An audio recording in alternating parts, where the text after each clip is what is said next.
Love gospel వీక్షకులందరికీ సర్వశుభాలు తెలియజేస్తూ ఉన్నాం. క్రైస్తవుల గురించి, బైబిల్ గురించి, అలాగే ప్రపంచంలో జరుగుతున్న ప్రాముఖ్యమైన క్రైస్తవ వార్తల గురించి ఈ వీడియోలో కొన్ని విషయాలు మాట్లాడదాం. అలా ఈ వీడియోలో తక్కువ సమయంలోనే 15 అంశాలను మీకు తెలియచేసేటువంటి ప్రయత్నం చేస్తాను. ప్రతి అంశాన్ని చూడండి, ఈ వీడియోను పూర్తిగా చూడండి. మొదటగా 1000 మంది సేవకుల బృందం ఇజ్రాయెల్కి వస్తున్నారు. 2025 డిసెంబర్ 2 నుంచి స్టార్ట్ అవుతుంది. 1000 మంది యునైటెడ్ స్టేట్స్కి సంబంధించిన క్రైస్తవ పాస్టర్లు ఇజ్రాయెల్కు వారం రోజుల పాటు జరిగేటువంటి ఒక మిషన్ గురించి వస్తున్నారు. ఎందుకు అంటే ఫ్రెండ్స్ ఆఫ్ జియోన్ మ్యూజియం వారి 10th యానివర్సరీకి సంబంధించి వస్తున్నారు. పైగా వారం రోజుల పాటు అనేకమైన ఈవెంట్స్ అనేవి కండక్ట్ చేస్తున్నారు. డిసెంబర్ 2 మంగళవారం నుంచి స్టార్ట్ అవుతుంది. ఇజ్రాయెల్ వారి అధికారులతోనూ, అలాగే బిజినెస్ మ్యాన్స్తోనూ, దౌత్యవేత్తలతోనూ, అలాగే సెక్యూరిటీ ఆఫీసర్స్తోనూ కూడా, అలాగే బందీలుగా విడిపించబడిన వారు ఉన్నారు, వారితో కూడా సమావేశాలనే ఉంటాయి. ఈ ప్రోగ్రాం అంతా కూడా ఇజ్రాయెల్ యొక్క ఫారెన్ మినిస్ట్రీ సహకారంతో ఈ friends of Zion heritage centre వారు నిర్వహిస్తున్నారు. వారం రోజుల పాటు ఈ 1000 మంది పాస్టర్లు కూడా అనేకమైన ప్రోగ్రామ్స్లో పాల్గొంటారు. ప్రాముఖ్యంగా బైబిల్లో ఉన్న ప్రత్యక్షపు గుడారం అని పిలువబడుతున్న ఒక ప్రాంతం, షీలో అనే ప్రాంతంలో ప్రత్యక్షపు గుడారం కట్టబడింది. అక్కడ ఒక ఆరాధనా సమావేశం, ఒక వర్షిప్ మీటింగ్ అనేది ఏర్పాటు చేస్తారు. అలాగే ఇజ్రాయెల్ యొక్క డెసిజన్ ఆఫీసర్స్ తోటి, అలాగే సెక్యూరిటీ ఆఫీసర్స్ తోటి, అలాగే బందీలుగా విడిపించబడినటువంటి వారితోటి సమావేశాలు అనేవి ఉంటాయి. అలాగే అక్టోబర్ 7న నోవా మ్యూజిక్ ఫెస్టివల్లో అనేక మంది చనిపోయారు. ప్రాణాలతో బయటపడిన వాళ్ళు కూడా ఉన్న వారిని కూడా సందర్శిస్తారు. అలాగే మౌంట్ హెర్జల్ అనేటువంటి ప్లేస్లో సైనికుల శ్మశాన వాటికలో కూడా ఒక కార్యక్రమాన్ని కండక్ట్ చేస్తారు. అలాగే వెస్ట్రన్ వాల్ వద్ద కూడా ఒక ప్రేయర్ మీటింగ్ అనేది ఉంటుంది. అలాగే డిసెంబర్ 7న అంబాసిడర్ సమ్మిట్ అని చెప్పి అక్కడితో ప్రోగ్రామ్స్ అన్నీ కూడా ముగించబడతాయి. ఈ మిషన్ అంతా కూడా ఆ దేశాన్ని సందర్శించిన అతిపెద్ద యుఎస్ క్రిస్టియన్ ప్రతినిధి బృందంగా నిర్వాహకులు దీన్ని చెబుతున్నారు. అలా 1000 మందితో కూడినటువంటి ఒక సేవకుల బృందం అనేది ఇజ్రాయెల్ దేశంలో ఇలాంటి ప్రోగ్రామ్స్ కండక్ట్ చేస్తుంది. ఇక రెండవది 2025లో రెడ్ వీక్ అని చెప్పి ఒక ప్రోగ్రాం జరిగింది. చర్చ్ ఇన్ నీడ్ యొక్క రెడ్ వీక్ 2025 అనేది హింసించబడుతున్న క్రైస్తవుల కోసం నవంబర్ 26, 2025న ప్రపంచవ్యాప్తంగా జరిగిన కార్యక్రమం ఇది. Aid to the church in need అని చెప్పి ఒక సంస్థ నిర్వహించింది. ఈ కార్యక్రమంలో ప్రపంచవ్యాప్తంగా అనేక చర్చిలు, అనేక భవనాలు కూడా ఎరుపు రంగులో వెలిగిస్తారు. ఇది అమరవీరుల యొక్క రక్తాన్ని సూచించేది. హింసించబడుతున్న క్రైస్తవులను గుర్తు చేసుకోవడానికి, వారి కోసం ప్రార్థన చేయడానికి, క్రైస్తవుల హక్కుల గురించి, స్వేచ్ఛ గురించి అవగాహన పెంచడానికి అవేర్నెస్ ప్రోగ్రాంగా కూడా దీన్ని కండక్ట్ చేస్తారు. ఇక మూడవది కాథలిక్ హెడ్ అయినటువంటి పోప్ మసీదును సందర్శించడం. ఇస్తాంబుల్లో ఉన్న బ్లూ మసీద్ అని చెప్పి ఒక ఫేమస్ మసీద్ అది. పోప్ దాన్ని సందర్శించినప్పుడు బూట్లు విప్పి లోపలికి కూడా వెళ్తాడు. ఇది ఎందుకు అనేది పూర్తిగా చూద్దాం. క్రైస్తవుల మధ్య హింస జరుగుతుంది. క్రైస్తవులు అనేక చోట్ల హింసించబడుతున్నారు. వారి యొక్క ఐక్యతను నొక్కి చెబుతూ ఆయన ఒక ప్రోగ్రాం కండక్ట్ చేశాడు. నవంబర్ 27 నుంచి 30 వరకు జరిగినటువంటి పోప్ లియో 14 యొక్క టర్కీ పర్యటన. ఈ పోప్ యొక్క టర్కీ పర్యటనలో భాగంగా ఇవన్నీ జరిగాయి. ఎందుకు ఈ టర్కీ పర్యటన అంటే క్రీస్తు శకం 325లో జరిగిన క్రైస్తవుల యొక్క మొదటి కౌన్సిల్ ఏదైతే ఉందో దాన్ని కౌన్సిల్ ఆఫ్ నికేయా లేదా కౌన్సిల్ ఆఫ్ నైజియా అంటాం కదా. ఈ పురాతనమైన నైజియా కౌన్సిల్ అనేది ఎప్పటికీ 1700 సంవత్సరాలను పూర్తి చేసుకుంది. సో 1700వ సంవత్సరం యొక్క వార్షికోత్సవాన్ని గుర్తు చేసుకుంటూ ఎక్కడైతే జరిగిందో ఆ ప్రాంతానికి రావడానికి పోప్ ఈ పర్యటన చేశాడు. 2025 మే తర్వాత పోప్ లియో యొక్క మొదటి విదేశీ పర్యటన ఇదే. మిడిల్ ఈస్ట్లో జరుగుతున్న అనేకమైన ఉద్రిక్తతలు కానీ, క్రైస్తవుల మధ్య ఐక్యతను తీసుకురావడానికి, అలాగే క్రైస్తవులు హింసించబడుతున్న ప్రతి పరిస్థితిని కూడా ఐక్యం చేయడానికి, హింసను ఖండించడానికి కూడా క్రైస్తవ మైనారిటీలతోనూ ముస్లిం మెజారిటీ దేశంలో వారధులు నిర్మించడానికి ఒక ఐక్యతను చాటి చెప్పడానికి ఈ ప్రోగ్రాం అనేది ఏర్పాటు చేయడం జరిగింది. ఇందులో భాగంగానే అనేకమైన ప్రోగ్రామ్స్ అనేవి జరిగాయి. అయితే ప్రాముఖ్యమైంది ఈ బ్లూ మసీదుని విజిట్ చేయడం కూడా అందులో ఒక భాగమే. పోప్ లియో 14 2025 నవంబర్ 29న టర్కీకి తన అపోస్తలిక యొక్క ప్రయాణం అనేది జరిగితే ఇస్తాంబుల్లో ఉన్న సుల్తాన్ అహ్మద్ మసీద్ అని చెప్పి బ్లూ మసీద్ అంటారు. అది చాలా ఫేమస్ మసీద్. ఆ మసీద్ని సందర్శించారు. అక్కడ కూడా ఆయన షూ తీసి లోపలికి వెళ్ళాడు. సర్వమత సోదరభావానికి చిహ్నంగా దాదాపు 25 నిమిషాలు అక్కడ గడిపారు. మౌనంగా ధ్యానంలో కూడా గడిపారు. అక్కడ వారు విజిట్ చేస్తున్నప్పుడు అధికారికంగా ప్రార్థన చేయమని ఆయన్ను ఆహ్వానించారు, కానీ ఆయన దాన్ని కాదని, దాన్ని తిరస్కరించి ఆ స్థలం పట్ల గౌరవం మాత్రం చూపించారు. ఆ కౌన్సిల్ ఆఫ్ నైజియా యొక్క 1700 సంవత్సరాల యొక్క వార్షికోత్సవం భాగంగా టర్కీలో అనేకమైన ప్రోగ్రామ్స్లో కూడా ఆయన పాల్గొన్నారు. తర్వాత 4వ విషయం, ఇండియాలో జరిగినటువంటి హైదరాబాద్లో ఒక మీటింగ్కి వచ్చినటువంటి వ్యక్తి నైజీరియా సువార్థికుడు క్రిస్ ఒయాకిలోమ్ గురించి. క్రిస్ ఒయాకిలోమ్ ఒక ప్రవక్తగాను, అపోస్తలుడుగాను పిలువబడుతున్న వ్యక్తి. హైదరాబాద్లో ఎల్బీ స్టేడియంలో నవంబర్ 25 నుంచి 28 వరకు జరిగినటువంటి ఒక క్రిస్టియన్ లీడర్ కాన్ఫరెన్స్కి విదేశీ అతిథులు హాజరు కాకుండా ఇమ్మిగ్రేషన్ అధికారులు నిరోధించారని చెప్పి వార్తలు కూడా వచ్చాయి. లీగల్ రైట్స్ ప్రొటెక్షన్ ఫోరం అనేది ఒక న్యాయవాద బృందం అనేది ఉంది. ఈ కార్యక్రమం జరుగుతున్నప్పుడు వాటి గురించి విని వాస్తవంగా ఒక మతపరమైన ప్రచారమని, మతపరమైన సభ అని, పైగా మతం మార్చడానికి వచ్చారని, ఆ ప్రోగ్రాంను జరిపేవారు వీసా ఆంక్షలను తప్పించుకోవడానికి దాన్ని తటస్థ సదస్సుగా తప్పుగా చూపించారని చెప్పి కేంద్ర హోంమంత్రిత్వ శాఖకు ఫిర్యాదు చేసి కంప్లైంట్ చేశారు.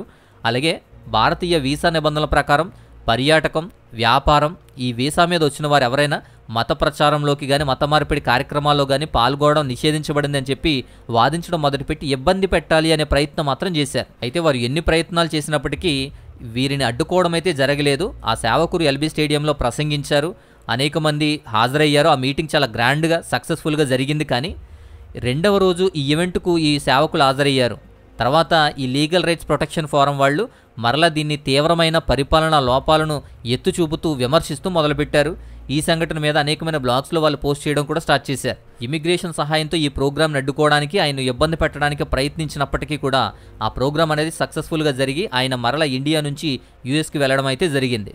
తర్వాత 5వ విషయం, న్యూఢిల్లీలో జంతర్ మంతర్ దగ్గర ఒక క్రైస్తవ సమావేశం జరిగింది. చారిత్రకపరమైన ఒక నేషనల్ క్రిస్టియన్ ఈవెంట్ ఇది. 2025 నవంబర్ 29న న్యూఢిల్లీలో ఉన్న జంతర్ మంతర్ వద్ద ఈ నేషనల్ క్రిస్టియన్ సమావేశం అనేది జరిగింది. ఇండియాలో క్రైస్తవుల మీద జరుగుతున్న హింస గురించి, క్రైస్తవులు అనుభవిస్తున్న హింస గురించి, హింసలో కూడా చాలా విపరీతమైన పెరుగుదల భారతదేశంలో కనిపిస్తుందని చెప్పి ఇక్కడ నిరసన వ్యక్తం చేయడంతో పాటు భారత పార్లమెంటుకు చెందిన 22 మంది సభ్యులు ఈ సమావేశానికి అనేకమైన రాజకీయ పార్టీల నుంచి కూడా మద్దతు ప్రకటించారు. నెక్స్ట్ పార్లమెంటరీ సెషన్లో అంటే నవంబర్ 24 నుంచి డిసెంబర్ 25 వరకు కూడా ఈ నెక్స్ట్ పార్లమెంటరీ సెషన్ ఉంటుంది. వీటిలో మతంతో సంబంధం లేకుండా ప్రతి భారతీయ పౌరుడికి రాజ్యాంగ హక్కులను పునరుద్ధరించాలి అని చెప్పి లక్ష్యంగా చేసుకున్నారు. ఈ ఈవెంట్ని ఆర్గనైజ్ చేసిన వారు చెప్పిన విషయం ఏంటంటే, ఇది రాజకీయ ఉద్యమం కాదు, క్రైస్తవ విశ్వాసం నుంచి భారతీయ పౌరుల మధ్య రాజ్యాంగపరమైన సంభాషణ, ప్రజాస్వామ్య హక్కులను వినియోగించుకోవడం గురించి మాత్రమే అని చెప్పి నిర్వాహకులు చాలా స్పష్టంగా తెలియచేశారు. అలా జంతర్ మంతర్ దగ్గర క్రైస్తవ మీటింగ్ అనేది కండక్ట్ చేసి ఈ ఉద్యమానికి పునాది వేశారు. తర్వాత 6వది, యునైటెడ్ స్టేట్స్లో బైబిల్ యొక్క అమ్మకాలు విపరీతంగా పెరిగిపోయాయి. 2025 సంవత్సరంలోనే ఈ అమెరికాలో విపరీతంగా బైబిల్ అమ్మకాలు జరుగుతున్నాయి. సిర్కానా బుక్స్ ఆన్ డేటా ప్రకారం బైబిల్ అమ్మకాలు చాలా విపరీతమైన అమ్మకాలు జరిగాయి. 2025లో నవంబర్ వరకు జరిగిన అమ్మకాల్లో 18 మిలియన్ల బైబిల్ అనేవి అమ్ముడయ్యాయి అని చెప్పి చెబుతున్నారు.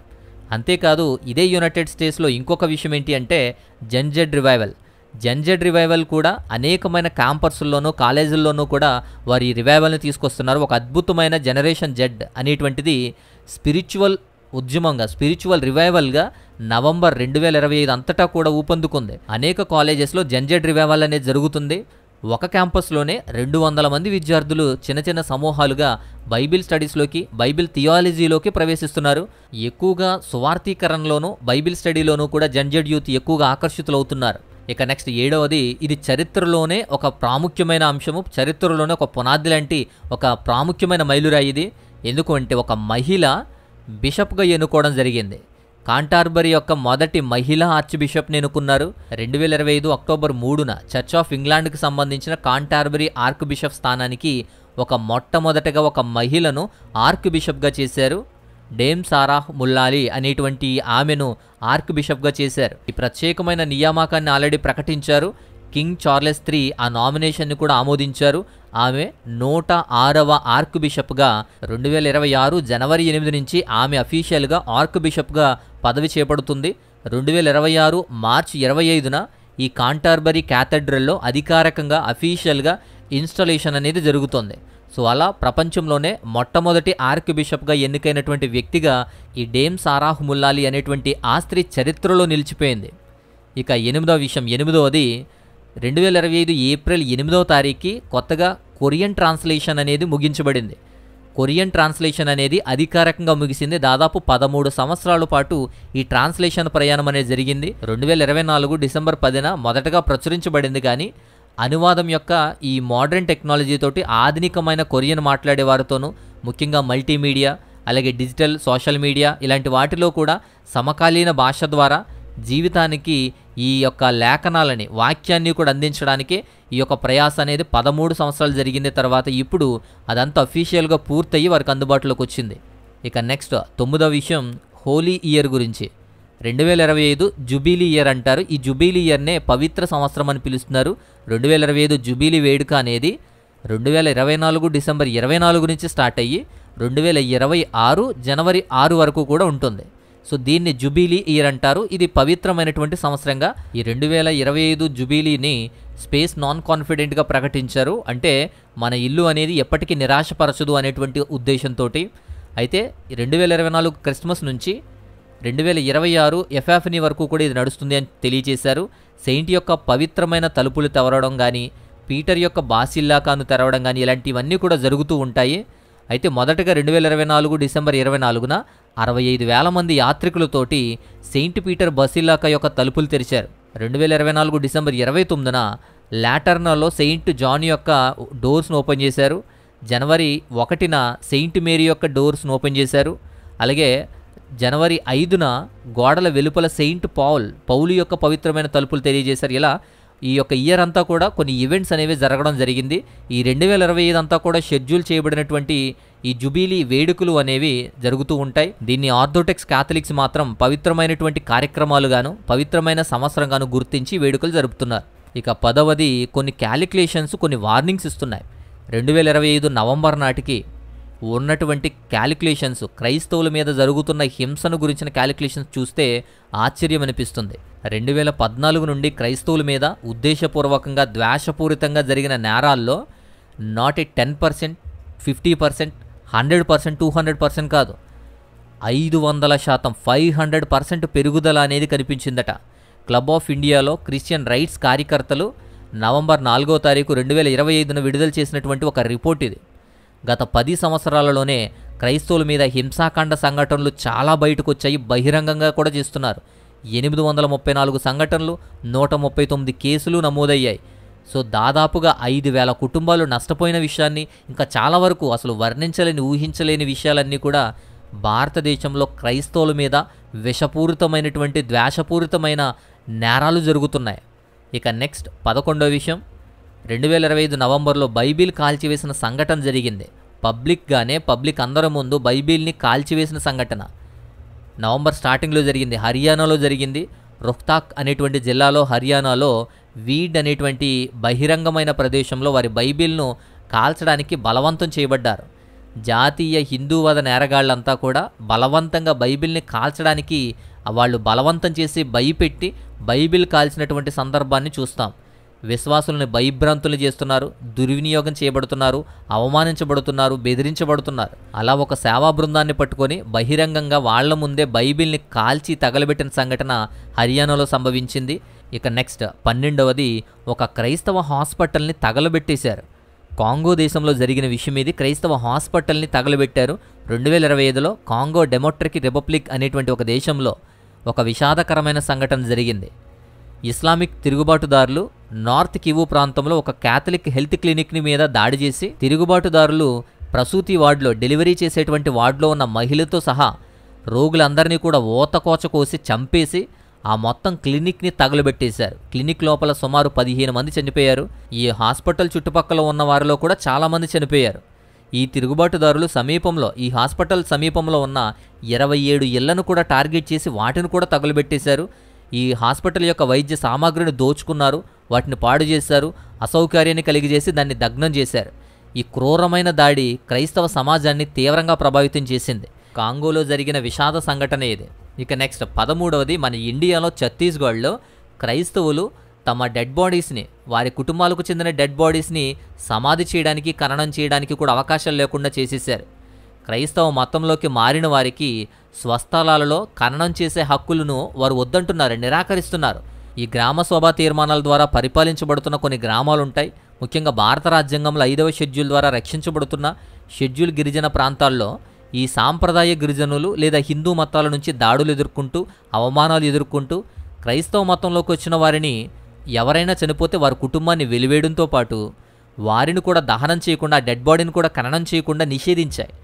అలా ఆ ఊరిలో ఖననం చేయకూడదని, పాతి పెట్టకూడదని ఇలా అడ్డు చెప్పడాన్ని బట్టి వారు ఇలా కన్వర్ట్ అయినటువంటి వారు శ్మశాన వాటికల కోసం అనుమతి లభించక ఏమీ దిక్కుతోచని పరిస్థితుల్లో వారి కుటుంబాలు వేరే గ్రామాల వెలుపల లేదా దొంగచాటుగా వేరే ఆల్టర్నేటివ్ చూసుకోవడానికి ప్రయత్నం చేస్తున్నారు. అలాంటి పరిస్థితి అనుభవిస్తున్నారు కొందరు క్రైస్తవ జీవితాలు. ఈ మధ్య సోషల్ మీడియాలో కూడా మనం చూస్తూ వచ్చాం. చాలా రోజుల తరబడిగా ఒక డెడ్ బాడీని అలా వేచి చూడాల్సి వచ్చింది. చిందవాడ అనేటువంటి గ్రామంలో పాస్టర్ సుభాష్ బాఘేల్ అనేటువంటి ఒక కేసు గురించి మనం చూసాం. అతని మరణం తర్వాత అతని కుమారుడు అతని గ్రామంలో శ్మశాన వాటిక కోసం, ఖననం చేయడం కోసం, బరియల్ చేయడం కోసం దాదాపు 3 వారాల పాటు న్యాయ పోరాటం చేశాడు. కానీ చివరికి కోర్టులు, గ్రామ అధికారులు కూడా వారు అంగీకరించలేదు. 20-25 కిలోమీటర్ల దూరంలో ఉన్న వేరే గ్రామంలోకి, వేరే క్రైస్తవ శ్మశాన వాటికంలోకి ఖననం చేయమని బలవంతం చేశారు. గ్రామసభ తీర్మానాలు దాటి కోర్టులు కూడా ఏమీ చేయలేని పరిస్థితి ఉంది. పైగా ఈ కోర్టులు కూడా శ్మశాన వాటికలను క్రైస్తవులకు కేటాయించాలని రాష్ట్రాలను ఆదేశించినప్పటికీ కూడా ఎప్పటికప్పుడు వీరు నిర్వీర్యం చేస్తూనే ఉన్నారు. అలాంటి పరిస్థితిని ఛత్తీస్గఢ్ రాష్ట్రంలో చూస్తున్నాం. ఇక నెక్స్ట్ 14వ విషయం, కేరళకు చెందిన 2 నన్స్ గురించిన విషయం. ఇది నేషనల్ వైడ్గా ఒక న్యూస్గా మారింది. అయితే జూలై 2025లో కేరళకు చెందిన ఈ 2 నన్స్ కూడా ఏఎస్ అమ్మాయికి చెందినటువంటి, అంటే అసిస్టీ సిస్టర్ ఆఫ్ మేరీ ఇమాక్యులేట్ అనేటువంటి దానికి సంబంధించిన సిస్టర్స్ ప్రీతి మోరీ అలాగే వందనా ఫ్రాన్సిస్, వీరిద్దరూ కూడా ఛత్తీస్గఢ్లో రైల్వే స్టేషన్లోనూ అలాగే గిరిజన ప్రాంతాల్లో కూడా మత మార్పిడి చేస్తున్నారని, అక్రమ రవాణా చేస్తున్నారని, మానవుల యొక్క అక్రమ రవాణా అని దొంగ కేసులు పెట్టి ఇరికించి వారిని చాలా ఇబ్బంది పెట్టిన పరిస్థితిని దేశవ్యాప్తంగా కూడా చూసాం. ఈ సిస్టర్స్ ఆదుకోవడం, సేవ చేయడం, ఇలాగే ఉద్యోగాలు కల్పించడం లాంటివి చూసి వీళ్ళు మత మార్పిడి చేస్తున్నారు, అక్రమ రవాణా చేస్తున్నారు, మనుషుల్ని అమ్మేస్తున్నారు అని చెప్పి గిరిజన బాలికలకు సంబంధించిన 3 కూడా అక్రమ రవాణా మార్పిడిని ఎత్తు చూపుతూ వారిని బేస్ చేసుకుని కేసు పెట్టడం, వారిని ఇబ్బంది పెట్టడం అయితే జరిగింది. ఈ బజరంగ్ దళ్ కార్యకర్తలు కూడా ఆరోపించి వారిని ఇరికించారు. అయితే వీరు నిర్దోషులుగా ఈ మధ్య బయటపడ్డారు. ఎటువంటి శిక్ష పడలేదు, బెయిల్ కూడా ఇవ్వడం జరిగింది. వారి నిర్దోషత్వాన్ని కోర్టు రుజువు చేసింది. ఇక నెక్స్ట్ 15వ విషయం, మనందరికీ తెలిసినటువంటి ఒక ప్రత్యేకమైన కేసు ఇది. క్రిస్టియన్ ఆర్మీ ఆఫీసర్ డిస్మిస్ అయినటువంటి కేసు ఇది.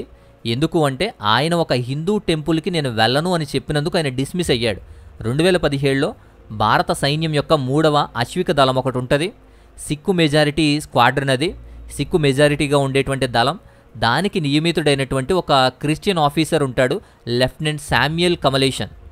హిందూ దేవాలయం మరియు సిక్కు గురుద్వారం ఈ రెండిటికి పనిచేస్తున్నటువంటి ఈ మత ఆరాధనా స్థలమైనటువంటి సర్వధర్మస్థల్ అనేటువంటి ఒక గుడి లోపలికి, గర్భగుడిలోనికి వారు రావాలని, పాల్గొమని ఆదేశించారు. 2017లో ఒక రిలీజియస్ కవాత్ అనేది జరిగింది.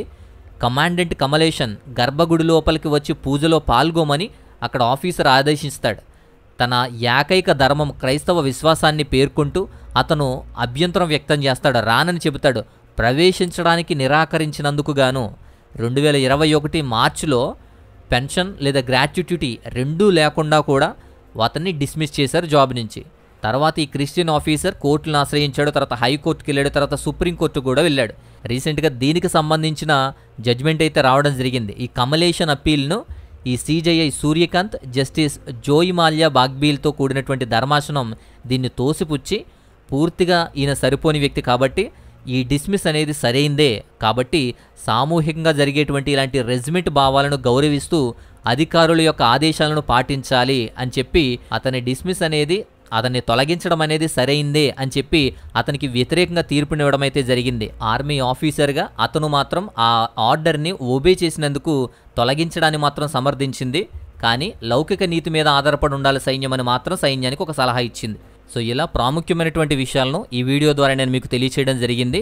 సో ప్రపంచవ్యాప్తంగా క్రైస్తవులకు సంబంధించి, ముఖ్యంగా బైబిల్కు కానీ, ఆత్మీయతకు కానీ, క్రైస్తవులకు కానీ జరుగుతున్న ప్రతి అంశాన్ని కూడా, దానిలో ప్రాముఖ్యమైనది, మీకు అర్థం కావాల్సినవి, తెలియాల్సినవి ఏమైనా ప్రాముఖ్యమైనవి ఉంటే ఇలా నెలకి 1 కానీ 2 కానీ వీడియోలు అందించేటువంటి ప్రయత్నం చేస్తాను. ఈ వీడియో నచ్చిందనుకుంటున్నాను. నచ్చితే ఖచ్చితంగా లైక్ చేయండి, ఇతరులకు కూడా అంశాలన్నీ షేర్ చేయండి. సో మరొక అద్భుతమైనటువంటి మంచి టాపిక్తో మరొక వీడియో ద్వారా మరలా వస్తాను.